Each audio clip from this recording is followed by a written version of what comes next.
الشیطان الرجیم بسم اللہ الرحمن الرحیم وَيَسْأَلُونَكَ عَنْ ذِي الْقَرْنَيْنِ قُلْ سَأَتْلُو عَلَيْكُمْ مِنْهُ ذِكْرًا صدق اللہ العظیم۔ ذو القرنین کے بارے میں آپ کو بتا چکا ہوں کہ ان کا نام تاریخ میں جو مشہور ہے وہ کہ خسرو یا سائرس، اور انہی سے اصل میں ایران کی عظمت کے دور کا آغاز ہوا تھا۔ چنانچہ تقریباً میں سمجھتا ہوں کہ شاید 25-30 سال پہلے کی بات ہے، جب شہنشاہ ایران اس وقت جب کہ ان کی بادشاہت جو ہے وہ بڑے عروج پر تھی، انہوں نے 2500 سالہ برسی منائی تھی انہی کے خسرو کی، سائرس کی۔ ان کی قبر جو ہے مقبرہ وہ دریافت ہو گیا تھا، اور وہاں پر ان کا ایک مجسمہ بھی دریافت ہوا تھا کھدائی پر۔ اس مجسمے میں وہ 2 لگے ہوئے تھے، سینگ بھی۔ اس موضوع پر سب سے پہلے مولانا ابوالکلام آزاد مرحوم نے، جو اپنی ترجمان القرآن کے نام سے انہوں نے مختصر ترجمہ اور تفسیر لکھی ہے، اس میں بڑے تفصیلی نوٹس لکھے ہیں۔ سب سے پہلے اہل علم کے حلقے میں ان کے بارے میں جو معلومات ہیں وہ ان کے ذریعے سے آئی ہیں، اب یہ تقریباً یونیورسلی ایکسیپٹڈ ہے۔ پھر سوال پیدا ہوتا ہے کہ ان سے کیا دلچسپی یہود کو تھی، تو وہ بھی سمجھ لیجئے کہ نبوکدنضر نے 587 قبل مسیح میں حملہ کیا تھا فلسطین پر، اور نبوکدنضر عراق کا بادشاہ تھا۔ اس مڈل ایسٹ کو ذہن میں رکھیے کہ میڈیٹرینین کے بالکل ساتھ ہے ملک شام، اور شام ہی کا ایک علاقہ فلسطین ہے۔ اس وقت جو ہے یہ فلسطین اور اسرائیل اور شرق اردن اور ویسٹ بینک اور لبنان، یہ سب مل کر جو ملک بنتے ہیں، در حقیقت یہ شام عرب ہے، یہ شام ہے۔ پھر اس کے مشرق میں یہ عراق عرب یا عراق ہے، اور اس کے مشرق میں پھر ایران ہے۔ تو عراق کا بادشاہ تھا جس نے حملہ کیا تھا یروشلم پر، تباہ و برباد کیا، اور ان کو قیدی بنا کر لے گیا۔ کیپٹیوٹی کا دور ان کا تقریباً 150 برس کا ہے۔ لیکن اس عرصے میں ایران میں یہ شخصیت ابھری کہ خسرو کی یا سائرس کی۔ اس نے پھر فتوحات کا دائرہ شروع کیا، تو سب سے پہلے عراق کو فتح کیا، بیبیلونیا کو، اور یہاں پر جو یہ اسیر تھے یہودی، ان کو اجازت دے دی کہ تم واپس جاؤ، اپنا یروشلم آزاد کرو، اپنے جا کر آباد کر لو دوبارہ۔ تو گویا کہ یہ محسن ہیں ان کے، ذو القرنین جو ہے ان کے محسن ہیں، جن کی وجہ سے کہ جن کے ذریعے سے اللہ تعالیٰ نے انہیں بیبیلونیا یعنی عراق کی کیپٹیوٹی جو ان کی اسارت کا دور تھا اس کو ختم کیا، آزادی ملی، اور پھر یہ واپس آئے۔ حضرت عزیر علیہ السلام کے ساتھ قافلہ آیا ہے، اور وہ تقریباً پھر انہوں نے آ کر یہاں اثر نو اس شہر کو بھی آباد کیا، اور ہیکل جو ہے حضرت سلیمان علیہ السلام کا بنایا ہوا جو وہ عبادت خانہ تھا اس کو دوبارہ تعمیر کیا۔ اس اعتبار سے ذو القرنین جو ہے وہ ان کی تاریخ میں ایک معروف شخصیت ہے۔ تاریخ سے معلوم ہوتا ہے کہ انہوں نے پھر ایران کی پہلی حکومت کو کنسولیڈیٹ کر کے پارس اور مادہ کو ملا کر ایک سلطنت ایران بنائی۔ پھر ان کی فتوحات کے 3 دائرے ہیں۔ مغرب کی طرف میڈیٹرینین تک پورا علاقہ فتح کر لیا۔ مشرق میں پھر یہ ہمارا جو مکران تک کا علاقہ ہے، یہ سارا کا سارا علاقہ ایران کے ساتھ ہی ملتا ہوا ہے، بلوچستان، مکران، یہ پورا علاقہ انہیں فتح کیا۔ ایک مہم ان کی شمال کی طرف گئی، بحیرہ کیسپین جو ہے، اور ادھر سے جو وہ بلیک سی ہے، بحیرہ اسود، ان دونوں کے درمیان جو پہاڑی سلسلے ہیں، یہ شمال کی طرف جو ہے تیسری مہم گئی۔ جیسے کہ حضرت عمر رضی اللہ تعالیٰ عنہ کے عہد میں بھی 3 لشکر نکلے تھے مسلمانوں کے جزیرہ نما عرب سے۔ ایک لشکر شام سے ہوتا ہوا پھر مصر کی طرف گیا ہے، ایک لشکر عراق سے ہوتا ہوا ایران کی طرف گیا ہے، اور ایک لشکر سیدھا شمال کی طرف گیا ہے، اور کوہ کاف تک جو ہے جس کو کوکیشیا کہتے ہیں، وہاں تک کی فتوحات حاصل کی مسلمانوں نے۔ تو تقریباً یہی سمجھیے کہ ایک بلو پرنٹ تھا جو کہ یعنی ہمارے اس دور خلافت راشدہ سے جو سمجھیے کہ لگ بھگ کوئی 2000 سال قبل جو ہے یہ واقعہ پیش آیا ہے، یا بلکہ اس سے کم، کوئی 1500 سال قبل یہ واقعہ پیش آیا ہے۔ اور یہ ذو القرنین جو ہے یہ یہاں پر ایک بڑی عظیم سلطنت کے بانی بنے، لیکن نیک آدمی تھے۔ اور معلوم یہ ہوتا ہے کہ یہ اصل میں جو کہانیاں ہیں، یہ ان کے داستانیں ہیں کہ ان کو قتل کیا جانا تھا۔ یہ کہیں شہزادے تھے کسی چھوٹی سی مملکت کے، اور وہاں سے ان کو کسی نے بچایا کسی طریقے سے، اور پھر یہ صحرا میں رہے روپوش، اور وہاں کسی نبی کی تعلیم سے ان کو آشنائی ہوئی ہے۔ ہو سکتا ہے کوئی اسرائیلی نبی ہی کی تعلیم ہو، یہ بھی ہو سکتا ہے کہ زرتشت جو ہیں وہ بھی کوئی اللہ کے نبی ہوں اور ان کی تعلیم ان تک پہنچی ہو، لیکن خود ان کا کردار جو قرآن پیش کر رہا ہے وہ بہت ایک نیک، مومن، صالح ایک بندہ مومن اس کا کردار ہے. یہ کردار جو ہے کسی بھی درجے میں 1% بھی جو ہے وہ کسی اور دوسرے فاتح پر یا کسی اور حکمران کے اوپر جنہیں بھی ہم جانتے ہیں تاریخی اعتبار سے ان پر منطبق نہیں ہوتا. یہ انہی کی شخصیت ہے. بَيَسْأَلُونَكَ عَنِ ذِي الْقَرْنَيْنِ، اور اے نبی آپ سے پوچھ رہے ہیں ذوالقرنین کے بارے میں. قُلْ سَأَتْلُو عَلَيْكُم مِّنْهُ ذِكْرًا، ان سے کہیے میں عنقریب تمہیں اس کے بارے میں کچھ حالات بتاتا ہوں. اِنَّا مَكَّنَّا لَهُ فِي الْأَرْضِ، ہم نے اسے زمین میں بڑا تمکن عطا کیا تھا، غلبہ عطا کیا تھا. وَآتَيْنَاهُ مِن كُلِّ شَيْءٍ سَبَبًا، اور ہم نے اسے ہر طرح کا ساز و سامان، وسائل و ذرائع، تمام اسباب جو ہیں فراہم کر دیے تھے. فَأَتْبَعَ سَبَبًا، تو انہوں نے پھر ایک مہم تیار کی، یعنی ایک فتوحات کا دائرہ مغرب کی طرف. حتی اذا بلغ مغرب الشمس، یہاں تک کہ جب وہ سورج کے غروب ہونے کی جگہ تک پہنچ گئے. اب یہ پرانے زمانے میں ظاہر بات ہے کہ پورا اس سے زیادہ نقشہ تو لوگوں کو معلوم بھی نہیں تھا. جب میڈیٹرینین کے ساحل پر پہنچ گئے تو معلوم ہوا آگے تو سمندر ہے، اور سمندر میں پھر آدمی کو محسوس ہوتا ہے سورج ڈوبتا ہوا. اگر آپ ساحل سمندر پر کھڑے ہو کر دیکھیں تو معلوم ہوتا ہے سمندر میں سورج ڈوب رہا ہے. تو یہ گویا کہ مغرب الشمس بن گیا ان کے لیے، وہ یہ سورج کے ڈوبنے کی جگہ. حتی اذا بلغ مغرب الشمس، جب وہ پہنچ گئے سورج کے غروب ہونے کی جگہ. وجدها تغرب فی عین حمیۃ، تو انہوں نے دیکھا اسے ڈوبتے ہوئے، وہ ڈوب رہا ہے ایک بڑے گدلے سے سمندر کے اندر. وہ جو وہاں کا سمندر ہے بڑا گدلا سا ہے، یہ ایجین سی وغیرہ جو کہلاتے ہیں یہ بہت گدلے سے پانی کے ہیں. ووجد عندها قوما، اور وہاں انہوں نے ایک قوم کو پایا مراد یہ کہ اس قوم پر انہیں فتح ہوئی، جنگ ہوئی، انہوں نے ان کو شکست دی، اور وہ قوم گویا کہ اب ان کے رحم و کرم پر ان کی گویا کہ وہ محکوم ہو گئی. قلنا یا ذوالقرنین، ہم نے کہا ذوالقرنین سے. اب یا تو یہ کہ یہ شاید نبی ہو، واللہ عالم، تو اللہ تعالیٰ کا اس طریقے سے براہ راست ان کو وحی کرنا، لیکن غیر نبی کو بھی اللہ تعالیٰ الہام کے ذریعے سے، جیسا کہ ہم نے دیکھا کہ وہ تو شہد کی مکھی کو بھی لفظ وحی آیا ہے. تو یہاں آیا ہم نے کہا اے قرنین، اور یہ بھی ہو سکتا ہے یہ صورتحال کی تعبیر ہو کہ گویا کہ وہ حالات زبان حال سے یہ کہہ رہے تھے. قلنا یا ذوالقرنین اما ان تعذب و اما ان تتخذ فیہم حسنا، کہ یا اے ذوالقرنین تمہیں اب پورا اختیار ہے، چاہو تو یہ جو مفتوح قوم ہے تمہاری اسے تم سزا دو، عذاب دو، ستاؤ انہیں، یا یہ کہ تم ان کے اندر اچھی روش اختیار کرو، ان کے ساتھ حسن سلوک کرو. قال، انہوں نے کہا اما من ظلم، جو کوئی ظالم ہے، بے انصاف ہے، ہو سکتا ہے اس سے مراد کفر اور شرک بھی ہو. فسوف نعذبہ ثم يرد الى ربہ فيعذبہ عذابا نکرا، تو اسے تو ہم عذاب دیں گے، سزا دیں گے، اور پھر وہ لوٹایا جائے گا اپنے رب کی طرف، پھر اس کا رب اس کو عذاب دے گا جو اصل عذاب ہے، برا عذاب، سخت عذاب. واما من آمن وعمل صالحا، اور جو لوگ ایمان لائیں گے اور یقین کریں گے حقائق پر، اللہ کو مانیں گے، وعمل صالحا، اور نیک عمل کریں گے، فلہ جزاء الحسنى، تو اس کو ہم اچھا بدلہ بھی دیں گے. وسنقول له من امرنا یسرا، اور اس سے ہم اپنے معاملے میں بھی نرم بات کریں گے. یعنی یہ کہ ان سے ٹیکس اگر لینے ہیں تو نرمی کے ساتھ لیں گے، جو مفتوحہ ممالک کے ساتھ معاملہ ہوتا ہے تو ہم ان کے ساتھ نرمی کا سلوک کریں گے جو ایمان لے آئیں گے. ثم اتبع سبابا، مغرب کی طرف سے فارغ ہو کر پھر اب یہ مشرق کی طرف گئے. پھر انہوں نے ایک اور مہم کا بندوبست کیا. حتی اذا بلغ مطلع الشمس، یہاں تک کہ جب وہ سورج کے طلوع ہونے کی جگہ تک پہنچ گئے. اب یہ جہاں تک تاریخی طور پر ثابت ہے وہ صرف مکران کے علاقے تک اتنی دور تک آئے ہیں، واللہ عالم. ہو سکتا ہے کہ مکران کے ساحل پر کھڑے ہو کر بھی انہیں محسوس ہوا ہو کہ بس اب یہ سورج جو ہے غروب ہو رہا ہے یا طلوع ہو رہا ہے وہاں سے.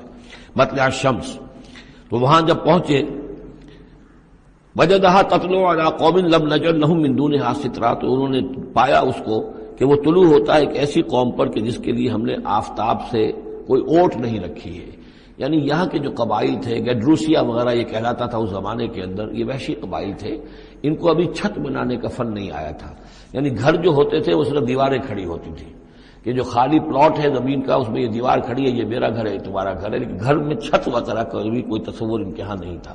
ظاہر بات ہے کہ چھت ڈالنا جو ہے یہ تو ایک تمدن کے ارتقاء کے دور کی علامت ہے. تو وہ بغیر کسی سورج کے سائے کے وہ اپنی زندگی گزارتے تھے.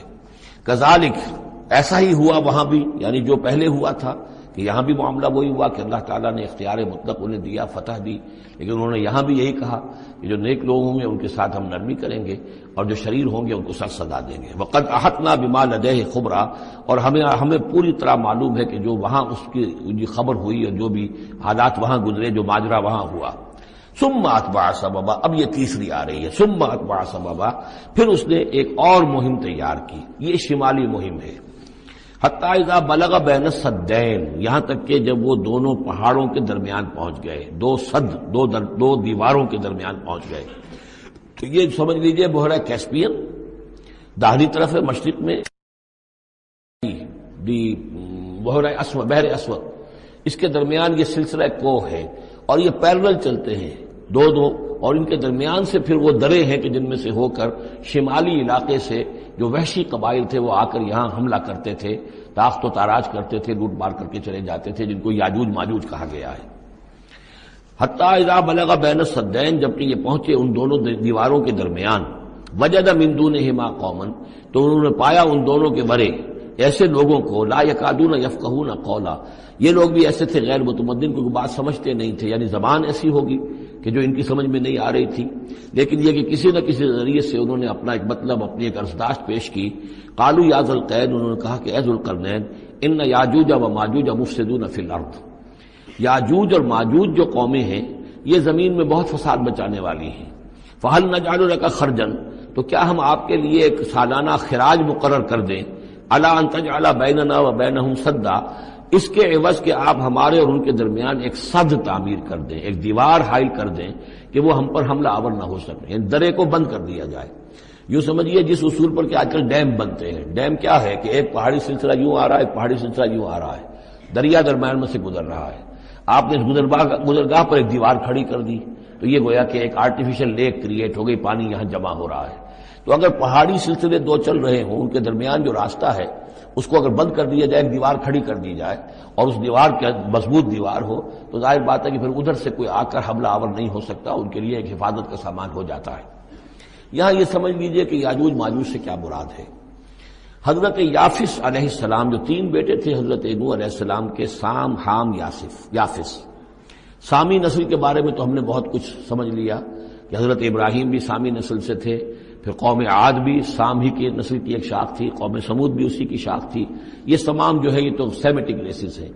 حضرت یافس کی اولاد نے یہ سینٹرل ایشین ماؤنٹینز کا جو سلسلہ ہے اس کو کراس کیا اور شمال میں چلے گئے، اور شمال میں جا کر دائیں بائیں پھیل گئے. پھر یہ میدان ہے، ٹنڈرے کے میدان اور فلانے میدان اور بڑے بڑے کھلے میدان ہیں. تو گویا کہ ایشیا کو درمیان میں جو سلسلہ کو ہے تقسیم کر دیتا ہے، ایک شمالی حصہ ہے، ایک اس کے جنوبی حصہ ہے. یہ شمالی میں چلے گئے اور جا کر پھر پھیلنے میں وہ مشرق کی طرف آئے تو چین اور ہند چینی تک یہ ساری قومیں جو ہے یہ یلو ریسز، یہ انہی کی نسل سے ہیں. اور مغرب میں چلے تو روس، اور روس سے ہو کر روس کے ساتھ ملتا ہوا علاقہ ہے اسکینڈینیوین کنٹریز کے ساتھ، پھر وہاں سے وہ اتر کے، اور یورپ کے بھی جو یہ مغربی ممالک ہیں، اینگلو سیکسنز جو ہیں، یہ بھی در حقیقت اسی سے اسکینڈینیوین کنٹریز سے اترے ہوئے لوگ ہیں. تو یوں سمجھ لیجئے کہ ویسٹرن یورپ اور ایسٹرن یورپ کا بھی خاص طور پر شمالی علاقہ، اور پورا یہ روس کا علاقہ، اور پورا صحرائے گوبی، اور پورا چین، اور وہاں تک جو ہے ہند چینی تک، یہ یافس کی نسل ہے. یافس کے جن بیٹوں کے نام تورات میں آئے ہیں، کئی نام ہیں، وہ کوئی ایک دو نہیں، ان میں گوگ اینڈ میگوگ بھی ہے، توبال بھی ہے، ماسک بھی ہے. ماسک ایک شخص کا نام ہے، اور ماسکو ہو سکتا ہے کہ اسی نے آباد کیا ہو اور وہیں سے وہ نام بنا ہو.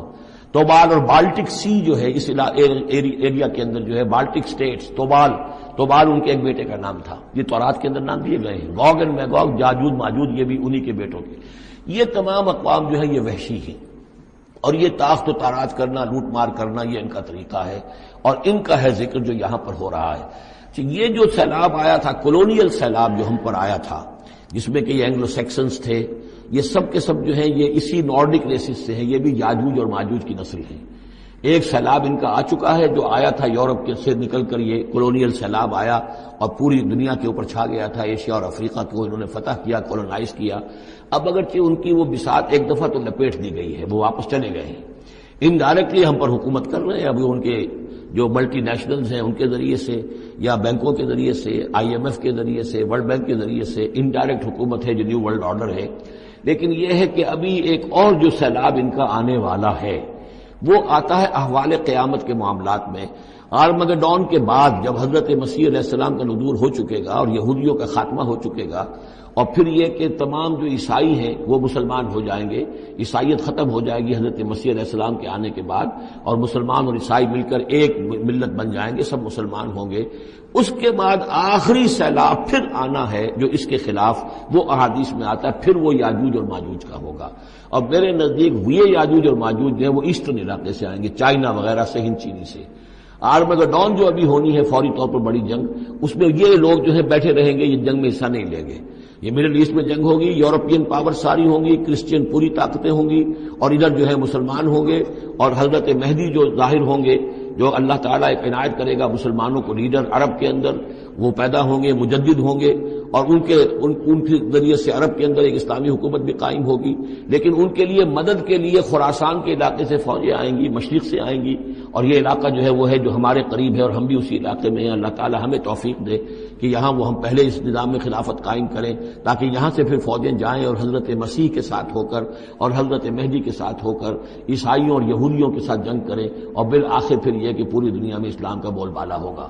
لیکن جب یہ ہو چکے گا، اس کے بعد ایک سیلاب پھر آئے گا یاجوج اور ماجوج کا۔ تو یہ چونکہ پوری ایک سلسلہ ہے، ایک نسلیں ہیں اس کے اندر بہت سی، تو ان میں چونکہ تفسیری اعتبار سے بہت سی باتیں جو ہے مختلف آراء بھی سامنے آئیں گی، تو میں نے جو رائے میری ہے وہ آپ کے سامنے بیان کر دی ہے۔ اس وقت بھی وہ یاجوج ماجوج تھے جو ان شمالی دروں سے آ کر حملے کرتے تھے۔ الا ان تجعل بیننا وبینہم سدا، تو کیا ہم آپ کے لیے ایک سالانہ خراج طے کر دیں تاکہ آپ ہمارے لیے یہاں ایک سد تعمیر کر دیں، ایک بند باندھ دیں یہاں پر۔ قال ما مکنی فیہ ربی خیر، اب دیکھیے ان کا کردار، ان کا مجھے جو کچھ میرے رب نے دے رکھا ہے، دولت دے رکھی ہے، مال دے رکھا ہے، وہ بہت بہتر ہے اس سے کہ جو تم مجھے پیش کر رہے ہیں، مجھے خراج کی ضرورت نہیں ہے۔ ہاں تمہاری ایک ضرورت ہے، میں وہ پوری کر دیتا ہوں۔ فاعینونی بقوت، مجھے مین پاور فراہم کرو، باقی ساری سامان جو ہے میں فراہم کر لوں گا، لیکن بہرحال اس کو بنانے کے لیے، دیوار بنانے کے لیے اور دونوں پہاڑوں کے درمیان اتنی بڑی جو سد تعمیر کرنے کے لیے جو مین پاور چاہیے، اعینونی بقوت، تو محنت کے ذریعے سے، مین پاور کے ذریعے سے میری مدد کرو۔ اجعل بینکم وبینہم ردما، میں ان کے اور تمہارے درمیان ایک موٹی دیوار بنا دوں گا۔ آتونی زبر الحدید، لاؤ میرے پاس تختے لوہے کے۔ حتی اذا ساوا بین الصدفین، یہاں تک کہ جب دونوں جو اونچانے تھیں اس کے درمیان کا پورا علاقہ پر ہو گیا، بھر گیا، وہ لوہے کے تختے جو ہیں اس کے اندر بھرے جا رہے ہیں۔ حتی اذا ساوا، برابر کر دیا دونوں بھاگوں تک پہاڑ کی، قال انفخوا، اب ان کا کہ آگ جلاؤ اس کے نیچے، وہ دہکا دی بھٹی جس سے کہ اب وہ لوہا گرم ہوا اور لوہے کی تختے جو ہیں وہ گرم ہو گئے۔ حتی اذا جعلہ نارا، جبکہ وہ سارے کے سارے لوہے کے جو تپ گئے خود اور سرخ ہو گئے۔ قال آتونی افرغ علیہ قطرہ، تو کہا لاؤ میرے پاس پگھلا ہوا تانبا کہ میں اس کے اوپر انڈھیل دوں۔ تو اس طریقے سے گرین فورس کنکریٹ سے بھی 10 گنا سمجھیے مضبوط شے انہوں نے بنا دی کہ اس میں لوہا اور پھر لوہا سیسا یا تانبا پلایا ہوا، تو اس طریقے سے ایک بڑی مضبوط دیوار قائم کر دی۔ اس دیوار کے جو آثار اب بھی موجود ہیں، دیوار تو موجود نہیں ہے، یہ داریال اور دربند کے درمیان یہ کشادہ راستہ ہے اب بھی، یہ ویسٹ کوسٹ جو ہے کیسپین کا، اس کے ساتھ اس کی لمبائی 50 میل اور اس کی اونچائی 29 فٹ اور 10 فٹ چوڑی یہ دیوار تھی جو اس وقت بنی ہے، یعنی جس طریقے سے کہ بنتے ہیں بڑے بڑے بند، ان سے بھی بڑی یہ تھی سد تعبیر کی گئی۔ السد العالی کہلاتا ہے اسوان ڈیم جو ہے، جو مصریوں نے بنایا تھا، بہت بڑا ڈیم، السد العالی، اونچی دیوار۔ تو ہمارے ہاں یہ تربیلا اور منگلا یہ سب کیا ہے، یہ اسی طرح کے ڈیم ہیں کہ پہاڑی سلسلے آ رہے ہیں، دریا جا رہا تھا، وہاں آپ نے دیوار کھڑی کر دی، پانی رک گیا اور وہ جھیل بن گئی۔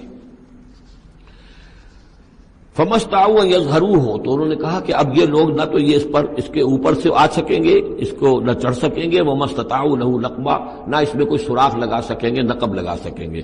قال ھذا رحمۃ من ربی، یہ سب اتنا بڑا کارنامہ کر کے بھی انہوں نے کہا یہ سب رحمت ہے میرے رب کی طرف سے، میرا کوئی کمال نہیں، یہ سب اللہ کی طرف سے ہے۔ فَإِذَا جَاءَ وَعْدُ رَبِّي، اور جب میرے رب کا وعدہ آئے گا، جَعَلَهُ دَكَّا، وہ اس پوری دیوار کو جو ہے ریزہ ریزہ کر دے گا، ختم ہو جائے گی دیوار۔ اب وہ دیوار وہاں موجود نہیں ہے، وہ ختم ہو چکی ہے امتداد زمانہ سے، اب اس کے کوئی آثار باقی نہیں رہے، بس آثار معلوم ہو جاتے ہیں کہ یہاں وہ دیوار ہوتی تھی جس سے یہ میں ڈائمنشنز آپ کو دیے ہیں۔ وَكَانَ وَعْدُ رَبِّي حَقًّا، اور میرے رب کا وعدہ جو ہے وہ حق ہے، سچ ہے، پورا ہو کر رہے گا۔ وَتَرَكْنَا بَعْضَهُمْ يَوْمَئِذٍ يَمُوجُ فِي بَعْضٍ، اب جب یہ وقت آئے گا اللہ تعالیٰ کا قیامت کا وقت، ہم چھوڑ دیں گے اس روز ان کو، یہ ایک دوسرے میں گتھم گتھا ہو جائیں گے۔ یہ جو کچھ ہونے والا قرب قیامت سے پہلے جس قسم کے لشکر آنے ہیں اور جیسی جنگیں ہونی ہیں، اور یہ جو یاجوج ماجوج جب آئیں گے تو آتا ہے احادیث کے اندر کہ پورے دریا پورے سمندر پی جائیں گے، ہر چیز کھا جائیں گے، اور یہ معلوم ہوتا ہے کہ یہ چینیوں کے ہاں تو خاص طور پر سانپ بچھو جو شے ہو، کتا بلی ہر شے چٹ کر جاتے، کوئی شے نہیں چھوڑتے۔ اور میں سمجھتا ہوں کہ شاید آدم خور بھی ہو یہ کہ کسی وقت میں جب ان کو ضرورت پڑے تو آدمی کو بھی کھا جائیں، جو کتے کو، بلی کو، سانپ کو، بچھو کو، ہر چیز کو کھا جاتے۔ تو ان لوگوں کا معاملہ جو ہے واقعتاً یہ جب ابھی تو ذرا رکے ہوئے ہیں، کنٹینڈ ہے ایک طرح سے، لیکن ایک وقت میں ان کا بند کھلے گا۔ اور چونکہ پھر یہ جو ہے تمام چاروں طرف ان کے پہاڑ ہیں، ہر پہاڑ کی اونچائی پر سے من کل حدب ینسلون نیچے اترتے ہوئے نظر آئیں گے۔ اور یہ نقشہ بعین ہی اسی طرح اخبارات میں آیا تھا جب 62 میں وار ہوئی ہے نیفا میں، جو ہندوستان کا مشرقی جو علاقہ تھا جہاں کے چین اور بھارت کی جنگ ہوئی ہے، تو اس کے الفاظ جو اخبارات میں آئے تھے، waves after waves of Chinese soldiers were coming down the slopes, لہروں کی طرح، موجوں کی طرح چلے آئے۔ ان کے اتنے آدمی ہیں، ان کا تو کہنا یہ ہے کہ تم سب کے سب ہلاک ہو جاؤ گے، ہمیں تم ہلاک نہیں کر سکتے، ہم تو چیوٹیوں کی طرح جو ہے بلوں کے اندر گھس جائیں گے، ایٹمک وارفیئر کے بعد تمہارا تہس نہس ہو جائے گا، ہمارا کچھ نہیں بگڑے گا، ہم پھر نکلیں گے اور پوری دنیا کو فتح کریں گے۔